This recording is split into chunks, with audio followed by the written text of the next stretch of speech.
ബഹുമാനപ്പെട്ട ഈ സമരത്തിന്റെ നായകൻ, ഈ സംസ്ഥാനത്തിന്റെ ചരിത്രത്തിൽ തന്നെ ഈ അടുത്ത കാലഘട്ടത്തിൽ ഏറ്റവും വലിയ വനിതാ സ്ത്രീ പൊതു വിഷയത്തിൽ ഇടപെട്ട് പോരാട്ടം നടത്തുന്ന എൻ്റെ പ്രിയപ്പെട്ട അമ്മമാരെ, എൻ്റെ പ്രിയപ്പെട്ട സഹോദരിമാരെ, നിങ്ങൾക്ക് 1000 ഹൃദയാഭിവാദ്യങ്ങൾ അർപ്പിക്കുവാൻ ഈ അവസരം വിനിയോഗിക്കുകയാണ്. എനിക്ക് മുന്നേ സംസാരിച്ച പ്രിയപ്പെട്ട ആളുകളെല്ലാം പറഞ്ഞു 100 കോടി രൂപയുടെ കാറ് മേടിക്കാൻ പോവുകയാണ്. അതുകൊണ്ട് ആ 100 കോടി രൂപയുടെ കാറ് മേടിക്കൽ മാറ്റിവെച്ചാൽ നിങ്ങൾക്ക് 1000 രൂപ വീതം വെച്ച് കൂട്ടിത്തരാം എന്നാണ് പലരും പറഞ്ഞത്. പ്രിയപ്പെട്ടവരെ, 100 കോടി രൂപയുടെ കാറ് വേണ്ട. ബഹുമാനപ്പെട്ട കേരളത്തിന്റെ മുഖ്യമന്ത്രിയുടെ വസതിയിൽ ഒരു പശുത്തൊഴുത്ത് പണിതിട്ടുണ്ട്. ആ പശുത്തൊഴുത്തിന്റെ വില 23 ലക്ഷം രൂപയാണ്. ആ പശുത്തൊഴുത്തിനോടനുബന്ധിച്ച് ബഹുമാനപ്പെട്ട മുഖ്യമന്ത്രി ഇപ്പോൾ അദ്ദേഹത്തിന്റെ സ്വഭാവത്തിനോടനുബന്ധിച്ച് ഒരു ചാണാക്കുഴി പണിതിട്ടുണ്ട്. ആ ചാണാക്കുഴിയുടെ വില 5 ലക്ഷം രൂപയാണ്. എന്ന് പറഞ്ഞാൽ 23 5 28 ലക്ഷം രൂപ. ആ 28 ലക്ഷം രൂപയുണ്ടെങ്കിൽ പ്രിയപ്പെട്ടവരെ, നിങ്ങൾക്ക് 100 രൂപയെങ്കിലും കൂട്ടിത്തരാൻ ഈ സമരത്തിൽ നിന്ന് നിങ്ങളെ ഒരു സമാധാനമെങ്കിലും കൊടുക്കാൻ സാധിക്കും എന്നുള്ളിടത്താണ്. പ്രിയപ്പെട്ടവരെ, അതുപോലും ചെയ്യാതെ ഇവിടെ പ്രിയപ്പെട്ട ശ്രീ എം ലിജു പറഞ്ഞു ഡിസ്കഷനാണ്, ഡിബേറ്റ് ആണ്, ഡിസന്റ് ആണ് എന്നൊക്കെ പറഞ്ഞു. പക്ഷേ കേരളത്തിലെ സർക്കാർ ഇന്ന് ചെയ്യുന്നത് ഡിസ്ട്രക്ഷൻ മാത്രമാണ്, തകർക്കൽ മാത്രമാണ്. സമൂലമായ മേഖലകളെയും തകർക്കുക എന്ന ലക്ഷ്യത്തോടു കൂടിയാണ് കേരളത്തിലെ സർക്കാർ പോകുന്നത് എന്നുള്ളത് വളരെ വ്യക്തമാണ്. കേരളത്തിന്റെ ബഹുമാനപ്പെട്ട മുഖ്യമന്ത്രി നിങ്ങൾക്കറിയുമോ, കഴിഞ്ഞ 3 കൊല്ലത്തിനുള്ളിൽ അദ്ദേഹത്തിന്റെ ആഡംബര ജീവിതത്തിന് വേണ്ടി മാത്രം ചെലവഴിച്ചത് 15 കോടി രൂപയാണ്. 15 കോടി രൂപ. ഈ കണക്ക് പറയുമ്പോൾ പലരും നമ്മളോടൊക്കെ വിയോജിക്ക് രേഖപ്പെടുത്തും. കേരളത്തിന്റെ ക്ലിഫ് ഹൗസിൽ ഇത്രയും വലിയ ആഡംബര ജീവിതമൊക്കെ നടക്കുന്നുണ്ടോ എന്ന് ചോദിക്കും.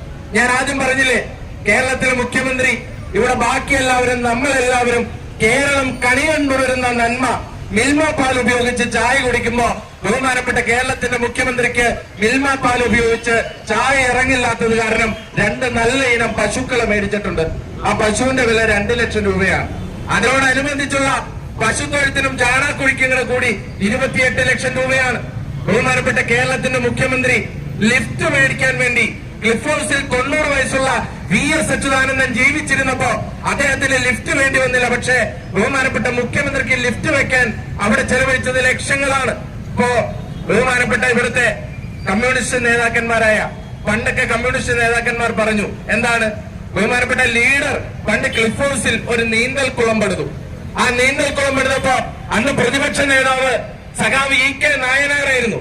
സഖാവ് EK നായനാരുടെ വിശ്വവിഖ്യാതമായ പ്രസംഗമാണ്. എന്താണ്, കരുണാകര ഭരണമൊന്നു മാറട്ടെ, താൻ കുളിച്ച ഈ കുളത്തിൽ പട്ടിയെ ഇറക്കി കുളിപ്പിക്കുമെന്ന് പറഞ്ഞിട്ട് ഇന്ന് ആരാണ് ആ കുളത്തിൽ കുളിക്കുന്നതെന്ന് എനിക്കറിയില്ല, നിങ്ങൾ പരിശോധിച്ചു നോക്കണം. ബഹുമാനപ്പെട്ട സഖാവ് നായനാരൊക്കെ എത്രമാത്രം ദീർഘവീക്ഷണമുള്ള ആളായിരുന്നു എന്നുള്ളത് നമ്മൾ ചിന്തിക്കണം. കാരണം ഇത്ര കൃത്യമായിട്ട് അദ്ദേഹത്തിന് എങ്ങനെ പറയാൻ സാധിച്ചു. ഇനി അത് പോകട്ടെ, ആ നീന്തൽക്കുളം നവീകരിക്കാൻ വീണ്ടും മുടക്കിയ ലക്ഷങ്ങൾ. ഇപ്പോൾ കാറ് മേടിച്ചു അദ്ദേഹം, 3 ഇന്നോവ കാറ് മേടിച്ചതിന് കോടികൾ മുടക്കി. 3 മാസം കഴിഞ്ഞപ്പോൾ മറ്റൊരു കാറ് മേടിക്കാൻ വീണ്ടും കോടികൾ മുടക്കി. അപ്പോഴാണ് അദ്ദേഹത്തിന് ഇപ്പോൾ പറഞ്ഞതുപോലെ നവകേരള സദസ് സഞ്ചരിക്കുന്ന ഒരു പാലസ്, ഒരു കൊട്ടാരം വേണമെന്ന് അദ്ദേഹം ആഗ്രഹിച്ചത്. അപ്പോ കേരളത്തിന്റെ CPM നേതാക്കന്മാരോട് കേരളത്തിലെ മാധ്യമ പ്രവർത്തകർ ചോദിച്ചു, എന്താണ് ഈ ബസിന്റെ പ്രത്യേകത? അപ്പൊ സഖാവ് AK ബാലൻ പറഞ്ഞു, ഈ ബസ് സാധാരണ ബസ്സല്ല, ഈ ബസ്സിൽ വലിയ സൗകര്യങ്ങളാണുള്ളത്. അത് മാത്രമല്ല, ഈ ബസ് കാസർഗോഡ് നിന്ന് യാത്ര ആരംഭിച്ച് തിരുവനന്തപുരത്ത് വന്ന് ബസ്സിൽ നിന്ന് മുഖ്യമന്ത്രിയും 21 മന്ത്രിമാരും, എന്ന് പറഞ്ഞാൽ അലിബാബയും 21 കള്ളന്മാരും, ഒന്നാമത് പറഞ്ഞേ കള്ളന്മാരും, അവരെ അങ്ങ് ഇറക്കി വിട്ടാൽ ഈ ബസ് നേരെ കൊണ്ടുപോയി തിരുവനന്തപുരത്ത് മ്യൂസിയത്തിലേക്ക് വെക്കും. സഖാവ് AK ബാലൻ പറഞ്ഞു, ആളുകൾ ക്യൂ നിൽക്കും. എന്തിന്? ഈ ബസ് കാണാൻ വേണ്ടി.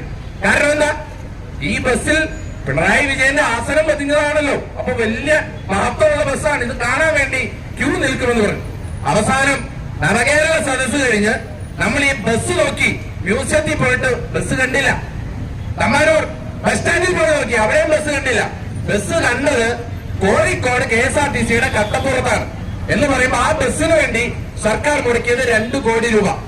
അവസാനം ഇപ്പോ സർക്കാർ ഒരു നിലപാടെടുത്തു. എന്താണ്, ഇനി റോഡിലൂടെ യാത്രയില്ല. കാരണം ഇപ്പൊ സെക്രട്ടേറിയറ്റിന് മുന്നിൽ യാത്ര ചെയ്താൽ ഇവിടെ ആശാ വർക്കർമാർ, അവിടെ അംഗനവാടി ജീവനക്കാർ, അവിടെ അതിന്റെ തൊട്ടപ്പുറം സ്വന്തം പാർട്ടിയിലെ ജീവനക്കാർ എല്ലാവരും സമരത്തിലാണ്. ഇപ്പൊ പിള്ളേർ തീരുമാനം എടുത്തു, ഇനി റോഡിലൂടെ യാത്രയില്ലാത്തത് കാരണം ആകാശത്തിലൂടെ യാത്ര ചെയ്യാൻ തീരുമാനിച്ചു. അങ്ങനെ മാസം 80 ലക്ഷം. പ്രിയപ്പെട്ടവരെ, ഞാനീ പറയുന്ന കണക്കിന് എന്തെങ്കിലും വ്യത്യസ്തത ഉണ്ടെങ്കിൽ ധൈര്യമായി ഇത് കേൾക്കുന്ന ഏത് ഇടതുപക്ഷ CPM, ഇടതുപക്ഷമല്ല കേട്ടോ, CPM-ന്റെ പ്രവർത്തകരും എനിക്കെതിരെ മാനനഷ്ടത്തിന് കേസ് കൊടുക്കാം.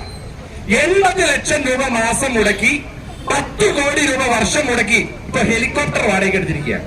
കാരണം എന്താ? ഈ സമരമൊന്നും കാണാതിരിക്കാൻ, ഈ പ്രതിഷേധമൊന്നും രേഖപ്പെടുത്താതിരിക്കാൻ.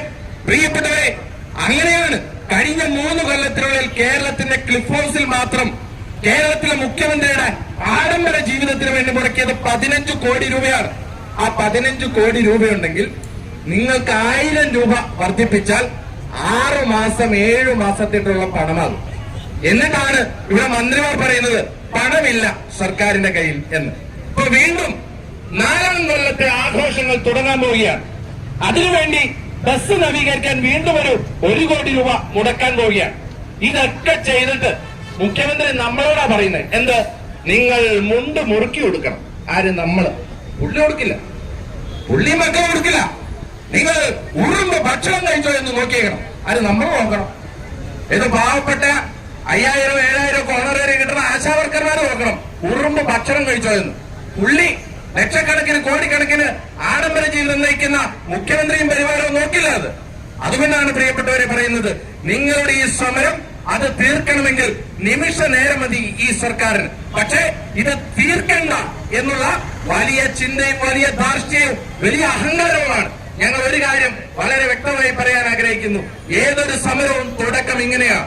പ്രിയപ്പെട്ടവരെ, നിങ്ങൾ ഇന്ന് 39ാമത്തെ ദിവസമാണ് ഈ നിരാഹാര സമരത്തിലേക്ക് കിടക്കുന്നത്. വർഷക്കണക്കിനെടുത്തിട്ടാണ് മഹാത്മാഗാന്ധി സൂര്യനസ്തമിക്കാത്ത ബ്രിട്ടീഷ് സാമ്രാജ്യത്തെ ഈ ഇന്ത്യ രാജ്യത്ത് നിന്ന് പമ്പ കടത്തിയത് എന്ന് പറയുമ്പോൾ നിങ്ങളുടെ ഈ സമരം ഒരു കാരണവശാലും പരാജയപ്പെടാൻ പോകുന്നില്ല. അത് പരാജയപ്പെടാൻ അനുവദിക്കില്ല, അത് പരാജയപ്പെടാൻ പാടില്ല. അതുകൊണ്ട് തന്നെ ഈ